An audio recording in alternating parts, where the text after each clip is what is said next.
প্রধান উপদেষ্টা অধ্যাপক মোহাম্মদ ইউনূসের কাছে জুলাই আন্দোলন নিয়ে একটি প্রতিবেদন হস্তান্তর করেছে হিউম্যান রাইটস ওয়াচ, যেখানে তারা বলেছে যে কর্মকর্তারা তাদের জানিয়েছেন ক্ষমতাচ্যুত বাংলাদেশি একনায়ক শেখ হাসিনা সরাসরি গুম ও হত্যার নির্দেশ দিয়েছিলেন।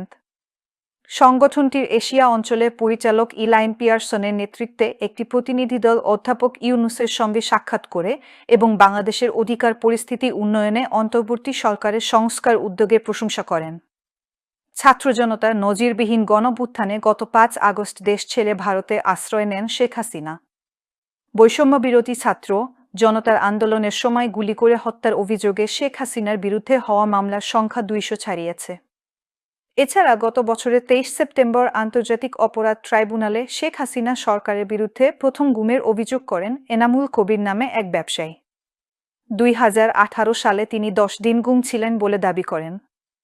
২০০৯ সাল থেকে ২০২৪ সাল পর্যন্ত আওয়ামী লীগ সরকারের আমলে সকল গুমের অভিযোগ তদন্ত চেয়ে আন্তর্জাতিক অপরাধ ট্রাইব্যুনালে আবেদন করেন ওই ব্যবসায়ী।